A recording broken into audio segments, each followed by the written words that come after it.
never really set out to be the first in anything, and we certainly weren't aware that it would be the first Nigerian film in selection. I think there's been Nigerian film to Cannes before, but obviously not in selection. So the experience was pretty overwhelming, but like in the best way. I think it's incredible to show work in a place that's full of cinephiles, people who sort of love the craft, and a place that has like such massive prestige. It being the first Nigerian film being in Cannes, Nigerians have really sort of like caught on to that, and representing Nigeria to me is like a real badge of honor. I'm extremely proud to be Nigerian, proud to be African in general, and I think that our stories are incredibly universal, but I think there's probably becoming an increasing market for us for nuanced versions of our stories to travel across the world, basically. You know what? Go and wear your clothes. You are following me to Lagos today. But Mommy said we shouldn't leave the house. That we should wait for her.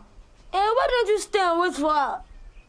You can tell her I went with Daddy to Lagos, but she puts you in charge. Hopefully, your mommy comes back before we go. But otherwise, you just have to leave a message for her. Go now. Sharp, sharp. I don't have time.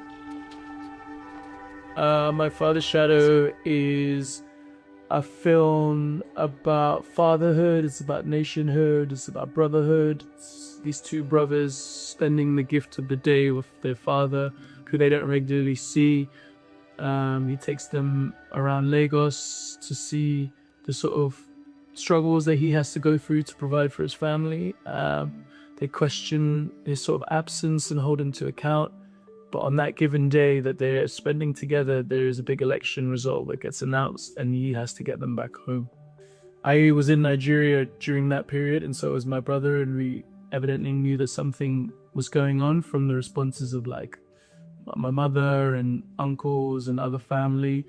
You know, we're probably a bit too young to understand the politics of it at the time, but I think in our research we realized that it was quite a pivotal moment, informative moment in the country's history, something that maybe hasn't particularly been well documented maybe up until now, and also just like a really important story to sort of tell, because Nigeria, I think, has a big part to play in the sort of growth and development of Africa in general, and even the world in general. And I think, you know, to a certain extent, it hasn't quite fulfilled that potential yet. It's had, you know, like shimmering moments of being able to do that. But I think in order to really sort of shift the dial and move things forward, we have to be able to tell our own stories in a way that's nuanced for us, as opposed to like an outside perspective. So I think 1993 holds a lot in terms of contemporary Nigerian history, and I think it's important to know what happened and who was around in that period, for sure.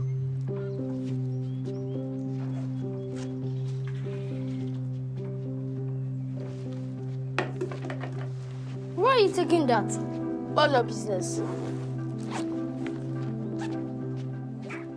I shoot a lot on film. I love the pace of shooting on film. I love the imperfections of shooting on film. I think it's a very generous way to work making a film, because you get to spend more time with your cast and crew and you get to rehearse. 2 of my 3 leads had never been in a film before, and I didn't want to put them in an environment where we can nitpick their performance. It was challenging, to say the least, because there's no labs on the continent, so we had to do like a shuttle of things going back and forth, so we wouldn't see the rushes for almost a week, so we couldn't strike sets for a week. But thematically, we were shooting a period film, so shooting on film really helped. But politically, I'd probably say I wanted to see the Lagos I grew up in on the most beautiful medium, in my opinion. And I don't think I had been exposed to a lot of that in my youth. So in as much as possible, when I shoot in Nigeria, I want to shoot on film, because I think Nigeria and Lagos is incredibly cinematic, and it deserves to be on celluloid. Yes, Daddy! hopefully my Father Shadow is like breaking ground for a next generation of filmmakers to see that it's possible to do it. You know, obviously, like, I come with a certain level of privilege. I was born in the UK. My film's financed in the UK predominantly, but obviously, co-produced by a Nigerian production company, Nigerian talent, Nigerian crew. So there's a lot of collaboration in there. But obviously, you know, I have to also say that it comes with a certain level of privilege. You know, having Mubi, Element, Match Factory, Fremantle, BBC, BFI, all involved. You know, that might not be the case for every filmmaker, but I think, you know, I want to acknowledge that and say that there is a way to sort of get to this point, but obviously it takes a lot of collaboration, a lot of forward thinking, and a lot of groundwork. I think Nollywood is like incredibly rich. It's got a beautiful tapestry in terms of storytelling, in terms of creative, in terms of technical prowess, crews and actors. And it's something I wear even more as a badge of honor in terms of representing, because I think it's also a young, fledgling industry.